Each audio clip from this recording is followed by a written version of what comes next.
আসসালামু আলাইকুম প্রিয় শিক্ষার্থী বন্ধুরা, তোমরা যারা নবম শ্রেণীতে আছো তোমরা জানো আমার চ্যানেলে আমরা প্রতিনিয়ত ধারাবাহিকভাবে চেষ্টা করছি তোমাদের বিজ্ঞান অনুসন্ধানী পাঠের প্রতিটি অধ্যায়ের নিয়মিত ভিডিও আপলোড করতে।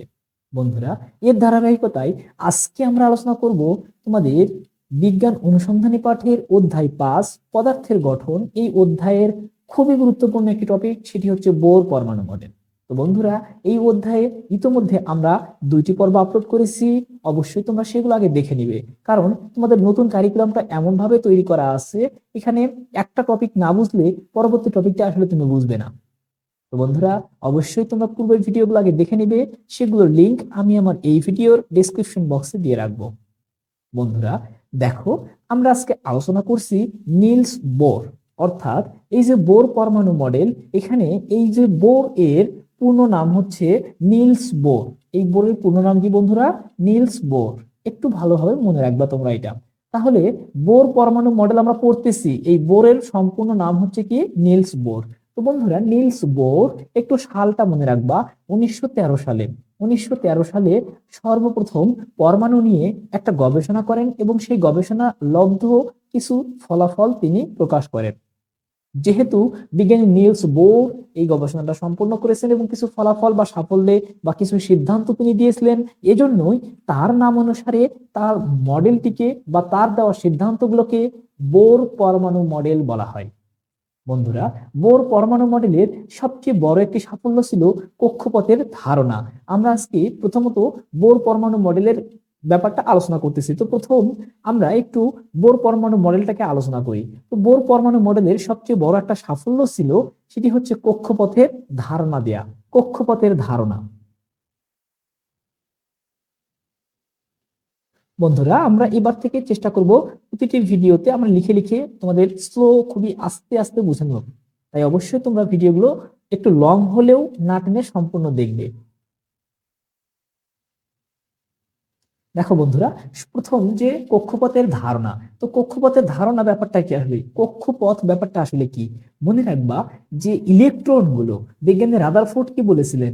ইলেকট্রন গুলো বৃত্তাকার পথে ঘূর্ণায়মান। এই বৃত্তাকার পথটা কেমন হবে বা বৃত্তাকার পথের আকার আকৃতিটা কেমন হবে, সেই কথা কিন্তু বিজ্ঞানী রাদারফোর্ড বলে যেতে পারেননি। বিজ্ঞানী রাদারফোর্ড তার পরমাণু মডেলটা অনেকটা এভাবে প্রকাশ করেছিলেন। সেই ব্যাপারটা হচ্ছে অনেকটা এইরকম, একটু বুঝবার চেষ্টা করো তোমরা। আমরা এইভাবে একটা টার্ম দিতে পারি, আবার দেখো আমরা এইভাবে আরেকটা দিতে পারি, আমরা এইভাবে আরো একটা দিতে পারি।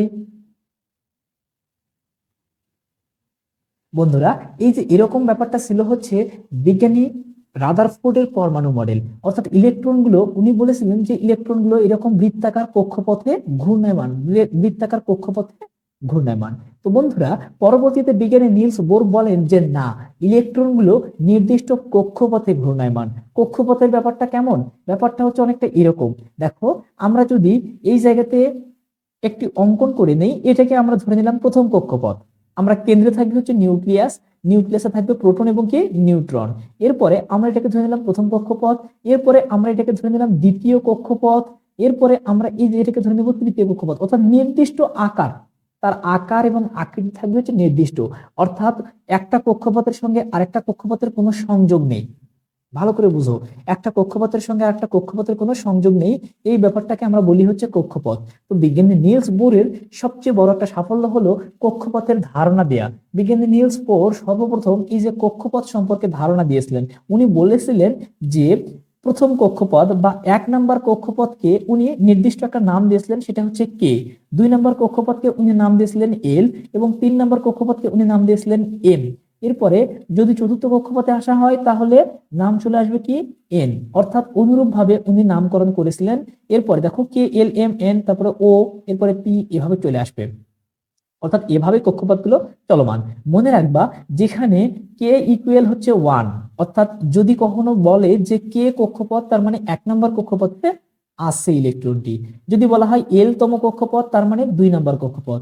যদি বলে এম তম কক্ষপথ, তাহলে বুঝে নিতে হবে 3 নম্বর কক্ষপথ। যদি বলে এন তম কক্ষপথ, তাহলে বুঝে নিতে হবে 4 নম্বর কক্ষপথ। যদি বলে ও তম কক্ষপথ, তাহলে বুঝে নিতে হবে 5 নম্বর কক্ষপথ। এভাবে কি চলমান। মনে রাখবা, সপ্তম অর্থাৎ 7টা কক্ষপথ পর্যন্ত আমরা পেয়ে থাকি।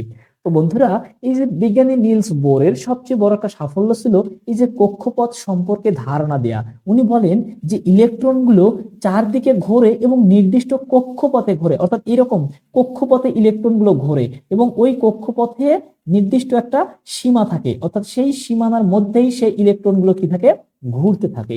এই ব্যাপারটা বিজ্ঞানী নিলস বোর বলেন, অর্থাৎ কক্ষপথ সম্পর্কে উনি ধারণা দেন। তো মনে রাখবা, এই যে কক্ষপথগুলোর ক্ষেত্রে এগুলো কিন্তু সবগুলোই বড় হাতের, এগুলো কিন্তু ছোট হাতের অক্ষরে হবে না। তো বন্ধুরা, এই যে কক্ষপথের ধারণা দেন, এটি হচ্ছে বিজ্ঞানী নিলস বোরের সবচেয়ে বড় একটা সাফল্য, অর্থাৎ উনি সর্বপ্রথম কক্ষপথ নিয়ে ধারণা দিয়ে থাকেন। এরপরে দেখো বন্ধুরা, আমরা নিলস বোরের আরেকটা ব্যাখ্যা বলতে পারি, সেটি হচ্ছে যে কৌণিক ভরবেগ। এই ব্যাপারগুলো কিন্তু তোমাদের বইয়ে এমন ভাবে দেওয়া নাই, আমি এগুলো একটু অন্যভাবে বোঝানোর চেষ্টা করতেছি। তোমরা যদি এগুলো বুঝে যাও তাহলে দেখবে যে তোমাদের বইয়ের সকল টপিক তোমরা একদম খুবই ভালোভাবে বুঝতে পারবে। দেখো বন্ধুরা, আমরা দ্বিতীয় জিনিসটা যেটা শিখবো সেটি হচ্ছে কৌণিক ভরবেগ। তো কৌণিক ভরবেগ ব্যাপারটা আসলে কি? দেখো তো, আমরা এর আগে পদার্থের অর্থাৎ তোমাদের এই বিজ্ঞান অনুসন্ধানী পাঠের প্রথম অধ্যায়ে পড়েছিলাম যে ভরবেগ ব্যাপারটা কি। ভর এবং কি ছিল? বেগের গুণফল। ভর এবং বেগের গুণফল, অর্থাৎ ভর ইন্টু বেগ, এটাকে আমরা কি পেয়েছিলাম বন্ধুরা? ভরবেগ। তাহলে আমরা এখানে বলতেছি কি কৌণিক ভরবেগ। তো কৌণিক ভরবেগ ব্যাপারটা কি একটু বুঝবার চেষ্টা করো আগে। দেখো, আমরা যদি এইটাকে একটা বৃত্তাকার কক্ষপথ মনে করি, এই বৃত্তের তো একটা নিশ্চয়ই কেন্দ্র থাকবে। আচ্ছা, কেন্দ্র থেকে পরিধি পর্যন্ত দূরত্বটাকে আমরা কি বলে থাকি বন্ধুরা? ব্যাসার্ধ। ব্যাসার্ধকে আর দ্বারা প্রকাশ করা হয়। এখন খেয়াল করে দেখো, যেহেতু বিজ্ঞানী নিলস বোর বলতেন বা বলেছেন এই জায়গা থেকে ইলেকট্রন গুলো সবসময় ওই কক্ষপথে ঘূর্ণায়মান, তাহলে দেখো তো ব্যাপারটা কেমন। ইলেকট্রনটা যদি এখান থেকে ঘুরে এই জায়গাতে চলে আসে, তাহলে দেখো তো এখান থেকে এইটুকু সরে আসার কারণে কেন্দ্রে, অর্থাৎ কেন্দ্রে একটা কোণ উৎপন্ন হবে কিনা? ভালো করে খেয়াল করো, কেন্দ্রে কিন্তু একটা কোণ উৎপন্ন হবে, অর্থাৎ কেন্দ্রের সাথে তখন একটা কোণ উৎপন্ন হবে। আমরা লক্ষ্য, তোমার হচ্ছে প্রথমত বস্তুটা ছিল এখানে, বস্তু বলতে আমরা এখানে ইলেকট্রনকে বুঝাচ্ছি। ইলেকট্রনটা ছিল এখানে, ইলেকট্রনটা এখান থেকে সরে, যেহেতু ইলেকট্রনটা ঘুরতেছে, তাহলে ঘুরতে ঘুরতে ধরে নিলাম এই জায়গাতে চলে আসছে। এই জায়গাতে চলে আসলে তখন কিন্তু ওই ইলেকট্রনটার প্রতি, কেন্দ্রের প্রতি একটা কোণ উৎপন্ন করে, এই যে কেন্দ্রের প্রতি একটা কোণ উৎপন্ন করে। তাহলে একটা কোণে যখন কোনো বস্তু সরে যায়, তখন আমরা তার ক্ষেত্রে যেহেতু ওই বস্তুর একটা নির্দিষ্ট বেগ থাকবে, সে তো একটা বেগ নিয়ে সরে যাবে। যেহেতু বেগ নিয়ে সে সরে যায়, এই জন্য এটাকে বলা হয় কৌণিক বেগ। আর কৌণিক বেগের সাথে বস্তুর ভরকে গুণ করলে আমরা পাবো কৌণিক ভরবেগ। তো বন্ধুরা মনে রাখবা, কৌণিক বেগের ক্ষেত্রে ব্যাপারটা হলো, আমরা কৌণিক বেগের ক্ষেত্রে আমরা করতে পারি কি, যে বেগটা যদি ভি ধরে নেই, তার সঙ্গে শুধুমাত্র ব্যাসার্ধকে গুণ করে দেই, এটাকে আমরা বলি কৌণিক বেগ, অর্থাৎ ভি আর হচ্ছে কৌণিক বেগ।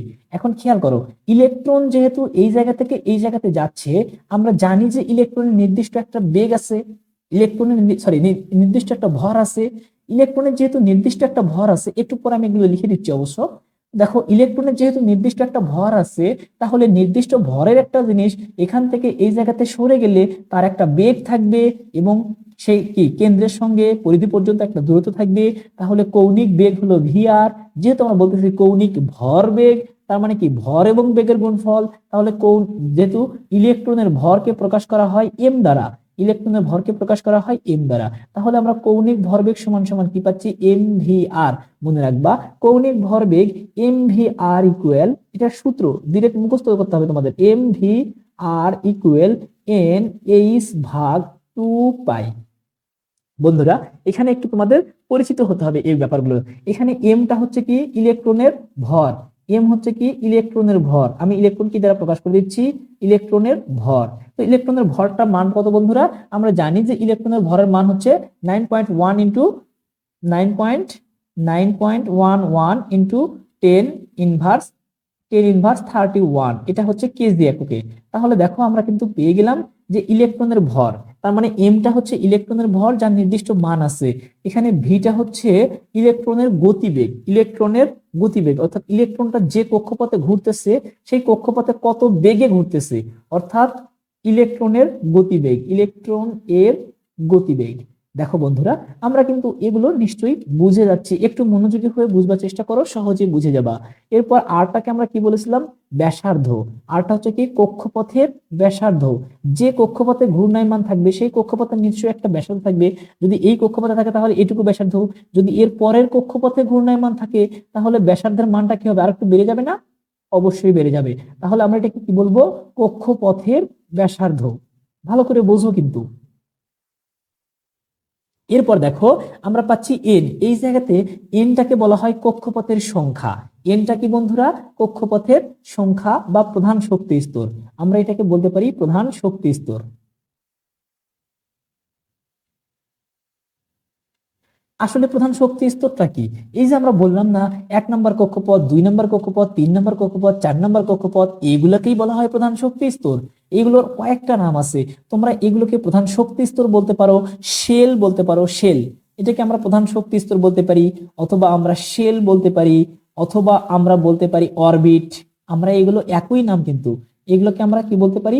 অরবিট বলতে পারি, বা প্রধান কক্ষপথ বলতে পারি। আমরা কক্ষপথও বলতে পারি, প্রধান কক্ষপথ। বন্ধুরা, এই ব্যাপারগুলো একটু ভালো করে মনে রাখবা। প্রধান কক্ষপথ, প্রধান শক্তি স্তর, শেল অথবা অরবিট একই জিনিস। এগুলো কোনটা? এই যে K L M N O P, এগুলো অর্থাৎ যার মান 1 2 3 4 5 6, অর্থাৎ এটা হচ্ছে কি এন এর মান। এরপরে দেখো এইচ। এইচটাকে বলা হয় প্লাঙ্কের ধ্রুবক। বন্ধুরা, এইচটাকে কি বলা হয়? প্লাঙ্কের ধ্রুবক।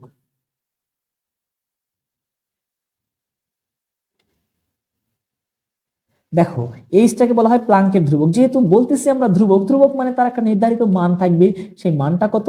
তাহলে এইচ এর মানটা হচ্ছে 6.626, 6.626 ইন্টু 10⁻34। এত কি বন্ধুরা? Metre square KG per second. Metre square KG per second. আচ্ছা, তাহলে metre square KG per second, এটি হচ্ছে প্লাঙ্কের ধ্রুবক, এর নির্দিষ্ট মান। আচ্ছা বন্ধুরা, তাহলে দেখো, আমরা কিন্তু পেয়ে গেলাম এখান থেকে পাই। পাই এর মানটা কিন্তু তোমরা জানো যে পাই এর আসন্ন মান হচ্ছে 3.1416। এটি হচ্ছে পাই এর আসন্ন মান। তো বন্ধুরা দেখো, আমরা কিন্তু এখান থেকে বিজ্ঞানী নিলস বোরের কৌণিক ভরবেগ সংক্রান্ত সূত্রটা বুঝে গেলাম। তাহলে এম ভি আরটা হলো কৌণিক ভরবেগ, সম্পূর্ণটা মিলে হলো কৌণিক ভরবেগ। এম ভি আরটা কি? কৌণিক ভরবেগ। সেখানে যেখানে এমটা হলো ইলেকট্রনের ভর, ভিটা হলো গতিবেগ মানে ইলেকট্রনের গতিবেগ, আরটা হলো কক্ষপথের ব্যাসার্ধ, এরপরে এনটা হলো কক্ষপথের সংখ্যা, এইচটা প্লাঙ্কের ধ্রুবক, পাইটা হচ্ছে ধ্রুবক মান যার মানটা হচ্ছে 3.1416। তাহলে বন্ধুরা, এটা কিন্তু আমরা কৌণিক ভরবেগ নির্ণয় করতে পারবো এই সূত্রের সাহায্যে। আচ্ছা, এরপরে বিজ্ঞানী নিলস বোর আরেকটা কথা বলেছিলেন, সেই ব্যাপারটা হচ্ছে কি? আমরা তো জানি ম্যাক্সওয়েলের তত্ত্ব অনুসারে যে একটা ইলেকট্রন যখন বৃত্তাকার পথে ঘুরতে থাকে তখন ক্রমাগত শক্তি বিকিরণ করে বা শক্তি হারায়। মনে রাখবা, বিজ্ঞানী নিলস বোর বলেছেন যে না, শুধুমাত্র শক্তি হারাবে না, শক্তির শোষণও ঘটে বা বিকিরণও ঘটে। মানে শক্তির শোষণও ঘটতে পারে, শক্তির বিকিরণও ঘটতে পারে। মনে রাখবা, যদি শক্তির শোষণ ঘটে, যদি শক্তির শোষণ ঘটে, আমরা একটু লিখে দিচ্ছি ব্যাপারগুলো। যদি শক্তির শোষণ ঘটে, শক্তির শোষণ হলে, শক্তির শোষণ হলে, শক্তির শোষণ হলে কি ঘটবে? মনে রাখবা, যদি শক্তির শোষণ ঘটে তাহলে ইলেকট্রনগুলো নিম্নতর কক্ষপথ থেকে উচ্চতর কক্ষপথে লাফিয়ে যায়। তাহলে নিম্ন হতে উচ্চতে যায়, হলে ইলেকট্রন নিম্ন হতে উচ্চতে যায়। আমরা শুধু এটা লিখে দিচ্ছি, বুঝে দিচ্ছি একটু পাশে। নিম্ন হতে উচ্চতে যায়,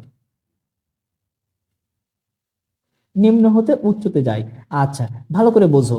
যদি শক্তির শোষণ ঘটে, অর্থাৎ ব্যাপারটা হচ্ছে যেহেতু ইলেকট্রনগুলো এই যে নির্দিষ্ট কক্ষপথে ঘূর্ণায়মান, ধরে নিলাম যে এই কক্ষপথে একটা ইলেকট্রন ঘুরতেছে, এই জায়গাতে একটা ইলেকট্রন আছে।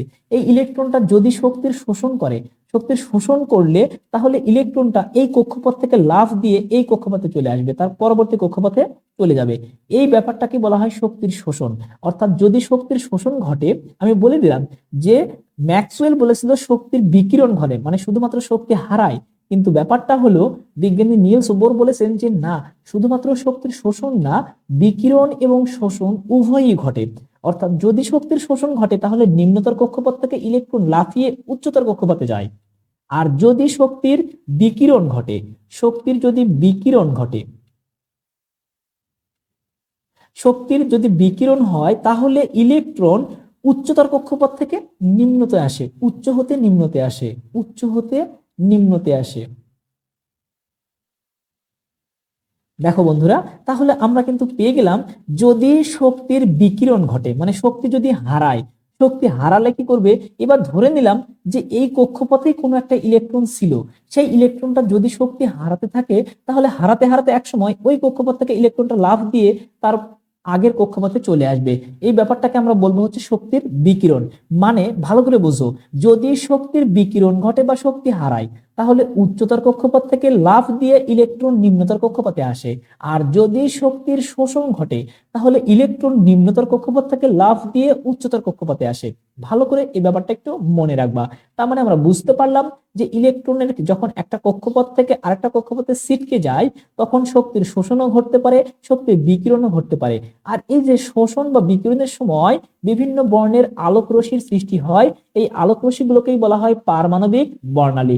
মনে রাখবা, ইলেকট্রন যখন একটা কক্ষপথ থেকে আরেকটা কক্ষপথে লাফিয়ে যায় তখন কিন্তু বিভিন্ন বর্ণের বিভিন্ন কালারের আলোক রশ্মির সৃষ্টি করে। এই ব্যাপারটাকে বলা হয় পারমাণবিক বর্ণালী, পারমাণবিক বর্ণালী অর্থাৎ অ্যাটমিক স্পেকট্রা। মনে রাখবা এই ব্যাপারটা একটু ভালো করে। তাহলে দেখো, এই যে শক্তির শোষণ বা বিকিরণ যখন ঘটে তখন আমরা এই জিনিসটাকে বলতে পারি যে শোষিত শক্তি বা বিকিরিত শক্তি। এখান থেকে একটা সূত্র আসে, সেটা হচ্ছে H V equal H C divided lambda, H V divided H C H C divided lambda. একটু মনে রাখবা এই ব্যাপারটার নাম হচ্ছে ল্যামডা। তাহলে এখানে আমরা কি পাচ্ছি, এইচটা হলো প্রাঙ্কের ধ্রুবক, এটা আমি আর নতুন করে লিখতেছি না। এখানে সিটা হলো আলোর গতিবেগ, সি হলো কি আলোর গতিবেগ। একটু ভালো করে বোঝো কিন্তু ব্যাপারগুলো। আলোর গতিবেগ, আলোর গতিবেগের মান কত বন্ধুরা? আমরা কিন্তু জানি যে আলোর গতিবেগের মান হচ্ছে 3 × 10⁸ মিটার পার সেকেন্ড, বা এটা কিন্তু আমরা কিলোমিটারে নিয়ে আসি তাহলে আমরা পাই যে আলো প্রতি সেকেন্ডে 3 লক্ষ কিলোমিটার দূরত্ব অতিক্রম করে। এখানে ভিটা হচ্ছে শোষিত বা বিকিরিত শক্তির কম্পাঙ্ক, শোষিত বা বিকিরিত শক্তির কম্পাঙ্ক। এটাকে আমরা নিউ বলতে পারি, নিউ। আসলে নিউটা অনেকটা ভি এর মতো এরকম থাকে, এটাকে আমরা নিউ বলে থাকি, নিউ। তো তোমাদের বইয়ে এটাকে ভি দেওয়া আছে, আমরা ভি বলবো। ভিটা হচ্ছে কি বন্ধুরা? ভিটা হচ্ছে কম্পাঙ্ক, আমরা শুধুমাত্র কম্পাঙ্ক লিখতেছি। আচ্ছা, এরপরে দেখো আমরা পাচ্ছি কি ল্যামডা। ল্যামডাটা কিন্তু আমরা এভাবেই দেব, অর্থাৎ এইভাবে একটা টান দেব, দিয়ে এই যে এটি বরাবর টান দেব। এটার নাম হচ্ছে কি ল্যামডা, এর নাম হচ্ছে কি বন্ধুরা? Lambda, lambda. এটাকে বলা হয় কি, এই ল্যামডাটা হচ্ছে কি তরঙ্গ দৈর্ঘ্য। এই ল্যামডাটা কি বলবো আমরা? তরঙ্গ দৈর্ঘ্য। এই ব্যাপারগুলো আসলে তোমরা এই মুহূর্তে বুঝবে না, কিন্তু আমরা এগুলো নিয়ে বিস্তারিত পরবর্তীতে আলোচনা কিন্তু করব। এটাকে বলা হয় কি তরঙ্গ দৈর্ঘ্য, এর একক হচ্ছে মিটার। আর এই যেখানে কম্পাঙ্ক, কম্পাঙ্কের এককটা কিন্তু পার সেকেন্ড হতে পারে, পার সেকেন্ড হতে পারে, বা হার্টস হতে পারে, হার্টস, এইচ জেড, যেটাকে আমরা বলি হার্টস, অর্থাৎ এটাকে বাংলায় আমরা বলবো কি হার্টস। এগুলো একটু মনে রাখবা। তাহলে দেখো, আমরা পেলাম H V equal H C divided lambda. এখানে যে এইচ ভিটা পেলাম না, এই এইচ ভিটাকে বলা হয় শোষিত শক্তি বা বিকিরিত শক্তি। শোষিত শক্তিও হতে পারে, বিকিরিত শক্তিও হতে পারে। তো শোষিত শক্তি বা বিকিরিত শক্তিকে অনেক সময় ডেল্টা ই দ্বারা প্রকাশ করা হয়। যেহেতু শক্তিকে প্রকাশ করা হয় ই দ্বারা, এনার্জি, সেখান থেকে ডেল্টা ই মানে হচ্ছে এই ত্রিভুজের মতো যে চিহ্নটা, এটার নাম হচ্ছে ডেল্টা। এটার নাম কি বন্ধুরা? ডেল্টা। তাহলে ডেল্টা ই ইকুয়াল শোষিত বা বিকিরিত শক্তি।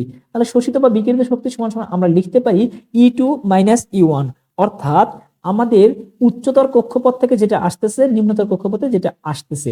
অর্থাৎ দেখো, উচ্চতর কক্ষপথে যে ইলেকট্রনটা থাকতেছে তখন যে শক্তি থাকবে সেটাকে আমরা বলবো E2, আর যখন নিম্নতর কক্ষপথে আসতেছে পরবর্তীতে সেটাকে আমরা বলবো হচ্ছে E1। তার মানে E2 থেকে E1টাকে আমরা বিয়োগ করব।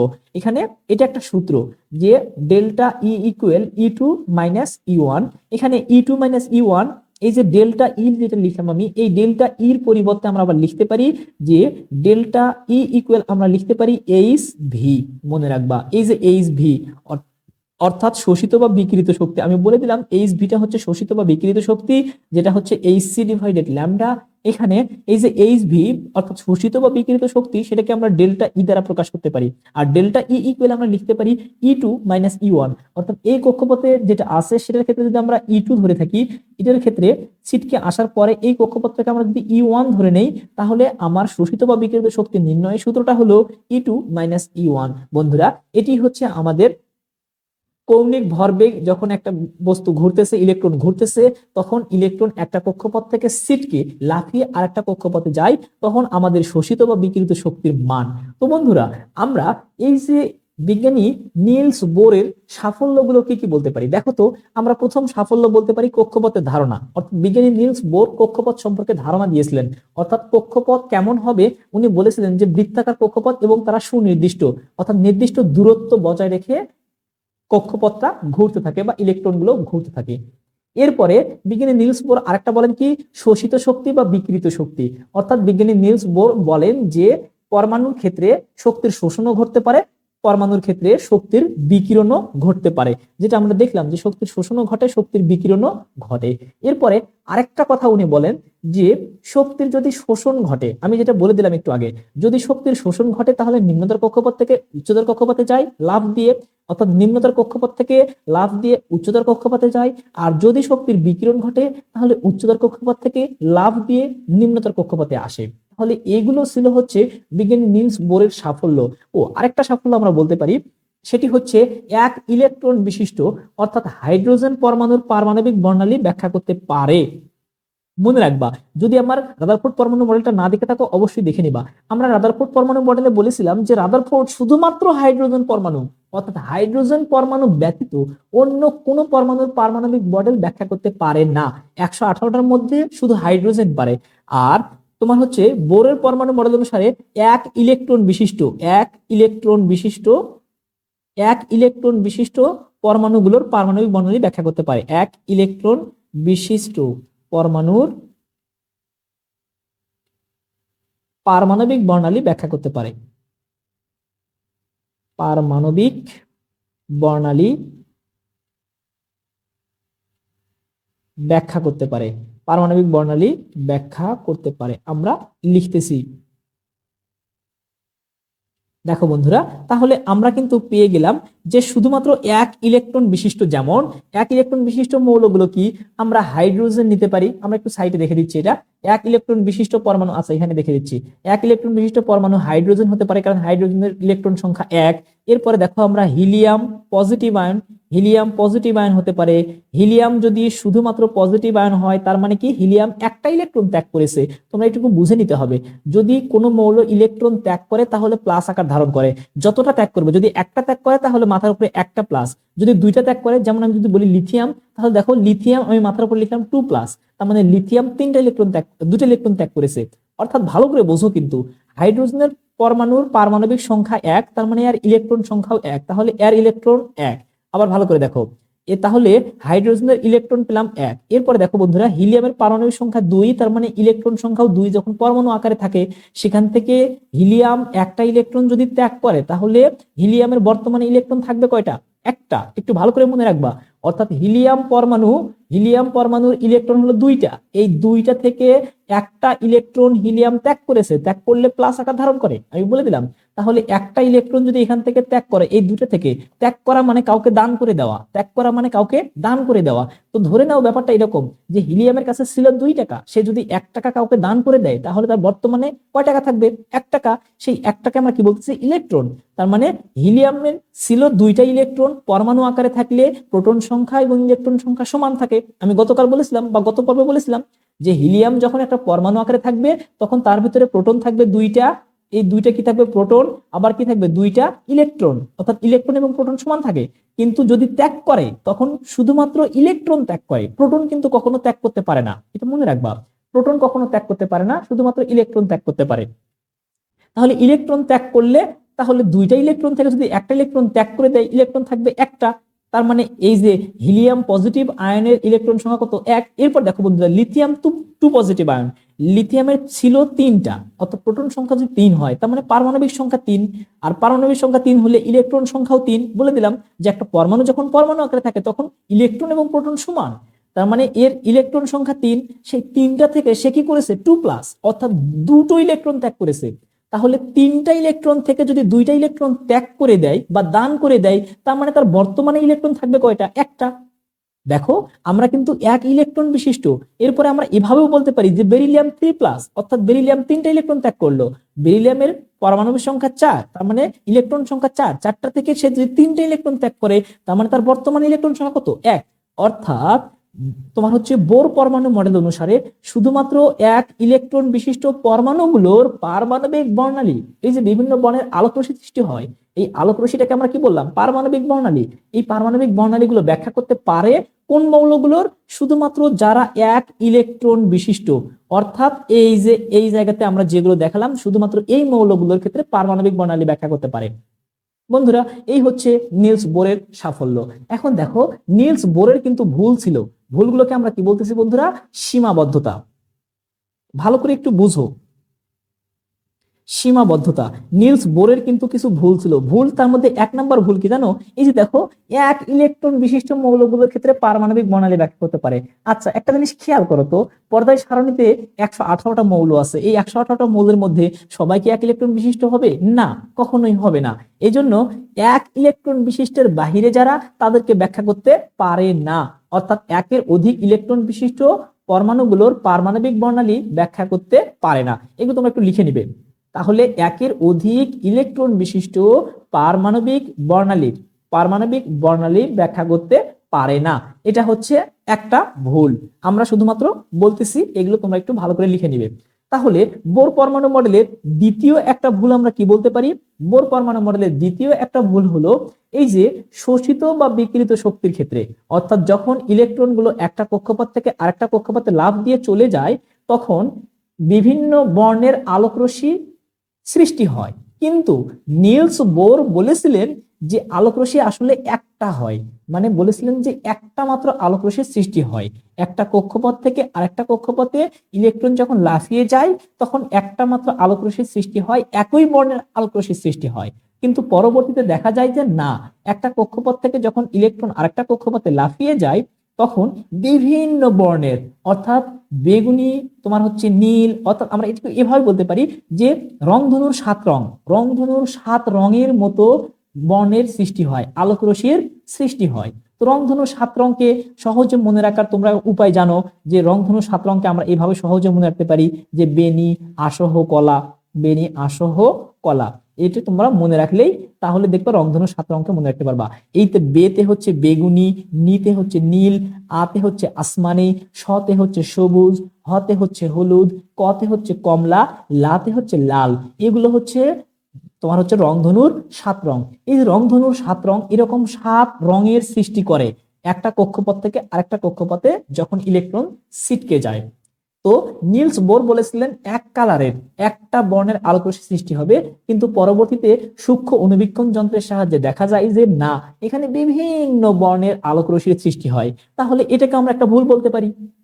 এরপরে দেখো আরেকটা ভুল ছিল হচ্ছে, বিজ্ঞানী নিলস বোর বলেছিলেন যে এই যে কক্ষপথগুলো বৃত্তাকার, অর্থাৎ শুধুমাত্র বৃত্তাকার কক্ষপথ সম্পর্কে বিজ্ঞানী নিলস বোর বলেছিলেন। কিন্তু পরবর্তীতে আসলে দেখা যায় যে না, কক্ষপথগুলো শুধুমাত্র বৃত্তাকার হয় না, কিছু ক্ষেত্রে উপবৃত্তাকার হয়, কিছু ক্ষেত্রে ডাম্বেল আকৃতির হয়, কিছু ক্ষেত্রে ডাবল ডাম্বেল আকৃতির হয়। এই ব্যাপারটা কেমন আমি একটু বুঝে দিচ্ছি।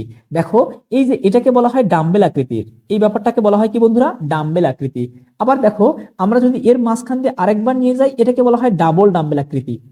এই যে এরকমও কক্ষপথগুলো হতে পারে, এটা পরবর্তীতে ধারণা পাওয়া যায়। তার মানে নিলস বোরের এই কথাটা ভুল ছিল। বিজ্ঞানী নিলস বোর বলেছিলেন কক্ষপথগুলো বৃত্তাকার, অর্থাৎ শুধুমাত্র বৃত্তাকার কক্ষপথ সম্পর্কে নিলস বোর বলেছিলেন। কিন্তু পরবর্তীতে দেখা যায় যে কক্ষপথগুলো শুধুমাত্র বৃত্তাকার হয় না, কখনো উপবৃত্তাকার হয়, কখনো ডাম্বেল আকৃতির হয়, কখনো ডাবল ডাম্বেল আকৃতির হয়। এর মাঝখানে যদি আরো একটা চলে আসে তাহলে এটাকে বলা হয় ট্রিপল ডাম্বেল আকৃতির, এরকম হতে পারে। তো এরকম বিভিন্ন ধরনের কক্ষপথ হতে পারে। তার মানে এটাও বিজ্ঞানী নিলস বোরের একটা ভুল। তাহলে নিলস বোরের আমরা ভুল পেলাম সর্বমোট 3টা। এক নম্বর ভুল হলো, এক নম্বর ভুল কি বললাম আমরা, যে বোর পরমাণু মডেল অনুসারে শুধুমাত্র এক ইলেকট্রন বিশিষ্ট মৌলগুলোর ক্ষেত্রে পারমাণবিক বর্ণালী ব্যাখ্যা করতে পারে, যেমন hydrogen, helium positive ion, lithium 2 positive ion, beryllium 3 positive ion, এদের সবারই এক ইলেকট্রন বিশিষ্ট। তার মানে এদের ক্ষেত্রে পারমাণবিক বর্ণালী ব্যাখ্যা করতে পারে। এরপরে আমরা আরেকটা বললাম যে ইলেকট্রনগুলো যখন একটা কক্ষপথ থেকে আরেকটা কক্ষপথে লাফিয়ে যায় তখন এক রঙের বা এক বর্ণের আলোকরশ্মি পাওয়ার কথা, এটা নিলস বোরের তথ্য অনুসারে। কিন্তু পরবর্তীতে সূক্ষ্ম অণুবীক্ষণ যন্ত্রের সাহায্যে দেখা যায় যে একের অধিক বর্ণ বা আলোকরশ্মি পাওয়া যায়, অর্থাৎ এই যে তোমার হচ্ছে রংধনুর 7টা রঙের মতো আলোকরশ্মি পাওয়া যায়। এরপরে আর 3 নম্বর একটা ভুল হলো, আমরা কি বললাম যে 3 নম্বর ভুলটা হলো কক্ষপথের ধারণা।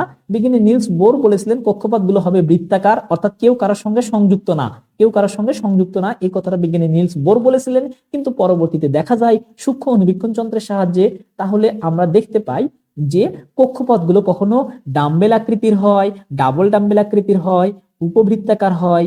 এই যে ব্যাপারগুলো, এই ব্যাপারগুলো এটাও একটা তাহলে ভুল ছিল। বিজ্ঞানী নিলস বোর বলেছিলেন বৃত্তাকার, কিন্তু কক্ষপথগুলো শুধুমাত্র বৃত্তাকার হয় না। তো বন্ধুরা, এই ছিল তোমাদের নিলস বোরের পারমাণবিক মডেল। তো বন্ধুরা, তোমরা এই যে সম্পূর্ণ ক্লাসটি বুঝেছো কিনা সেটি অবশ্যই আমাকে কমেন্টসে জানিও। যদি বুঝে থাকো বন্ধুদের মাঝে বেশি বেশি শেয়ার করে দিও, কারণ তোমাদের একটা শেয়ার, লাইক, কমেন্টস আমাকে ভিডিও করার অনেক বেশি অনুপ্রেরণা দেয়। পরবর্তী পর্ব দেখার আমন্ত্রণ রইল। ধন্যবাদ।